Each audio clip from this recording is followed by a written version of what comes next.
नमस्कार नमस्कार my dear friends, मैं आपका दोस्त पीयूष सिंह। आपका दिन शुभ हो, आपका दिन मंगलमय हो। आइए बात करता हूँ आपसे एक बहुत प्यारी और टचिंग, निश्चित तौर पर आपको कहीं ना कहीं छू के जाएगी। एक बार की बात थी कि एक व्यक्ति ने घर आते हुए मुस्कुराते हुए अपनी पत्नी से कहा, अरे जाओ जल्दी से हलवा तैयार करो, तुम्हारे बेटे को हाई स्कूल में 90% अंक प्राप्त हुए हैं। वो जो थी उसकी पत्नी खुशी से झूमती रही, अरे अरे मुझे भी तो दिखाओ, मैं भी तो देखूं। तभी जो उनका बेटा था वो तबाक से बोला, अरे मम्मी क्या देखेंगी, मम्मी को तो पढ़ना इतना आता नहीं है, वो तो अनपढ़ है, उनको उनको इसमें क्या दिखाई पड़ेगा। माँ जो भागती हुई आ रही थी वो ठिठकी, आंखों में आंसू भरती हुई वापस किचन में चली गई, हलवा बनाने लगी। तभी उनके पिता ने सारी चीज़ें देखी। उन्होंने कहा, हाँ बेटा सही कह रहे हो तुम, तुम्हारी माँ तो अनपढ़ है। कहने जब मेरी शादी हुई थी इससे, और शादी के 2 ही 3 महीने बाद ये प्रेग्नेंट हो गई थी, तुम गर्भ में आ गए थे।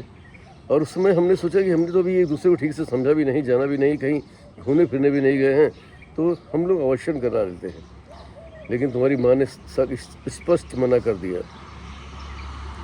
कि नहीं, घूमना फिरना सब बाद में होता रहेगा, अब लेकिन अभी ये बच्चा पैदा होगा। और तुम आए, बस सही करो कि ये अनपढ़ ही है, क्योंकि ये इसको दूध पीना बिल्कुल अच्छा नहीं लगता था, लेकिन तुम पेट के अंदर स्वस्थ रहो, सुरक्षित रहो, तुम्हें विटामिन प्रोटीन मिलता रहे, इसलिए इसने ना चाहते हुए भी लगातार दूध पिया और तुमको स्वस्थ रखने का प्रयास किया, क्योंकि अनपढ़ है। जब तुम पैदा हो गए तो रात रात भर जग के है इसने तुम्हारा लालन पालन किया, क्योंकि अनपढ़ है। जब तुम थोड़े से बड़े हुए तो तुम्हें धीरे धीरे चलना सिखाया, क्योंकि ये अनपढ़ है। जब तुम स्कूल जाने लगे तो तुम्हारी रात में देर तक सोने के बाद भी सुबह जल्दी से उठ करके 7 बजे के पहले तुम्हारा टिफ़िन, तुम्हारा बस्ता तैयार करके और तुम्हें स्कूल तक छोड़ने जाती थी, क्योंकि अनपढ़ है। रात में जब तुम पढ़ते पढ़ते थक जाते थे, सो जाते थे, तो तुम्हारी कापी तामें वापस बैग में डाल करके तुमको चादर उड़ा के सुला देती थी, क्योंकि ये अनपढ़ है।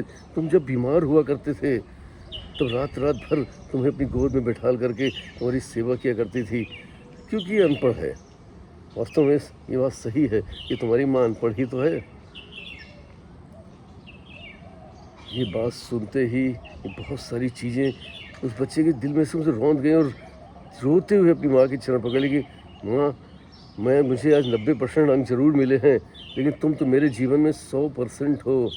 तुमने तो मेरे जीवन को 100% बना दिया माँ। अगर तुम नहीं होती तो मेरा जीवन ही शून्य था। आज मैं जो कुछ हूँ आपकी वजह से हूँ, ये हकीकत है। आज मेरी आंखें खुल गई हैं। आप एक अनपढ़ होते हुए एक पीएचडी हो, आपने मुझे एक डॉक्टर की तरीके भी देखा, एक शिक्षक की तरीके भी देखा, एक पालनहार की तरीके, ईश्वर की तरीके भी देखा। माँ, आपके बिना सब कुछ भी नहीं था। मित्रों, जीवन में माँ की भूमिका बहुत अहम होती है, और इस माँ की भूमिका को आपको समझना चाहिए।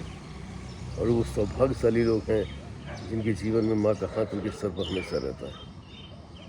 तो माँ की हमेशा कद्र करें, क्योंकि माँ के चरण जो हैं वो सिर्फ और सिर्फ ईश्वर के चरण के समकक्ष ही है, और आपकी उन्नति और आपकी खुशहाली का एकमात्र रास्ता है। वैसे all the best. Thank you very much everybody. I love you all. फिर मिलूंगा किसी प्यारी कहानी थर्ड से। आपका दोस्त पीयूष सिंह। तब तक के लिए नमस्कार। अपनी माँ का ख्याल रखें।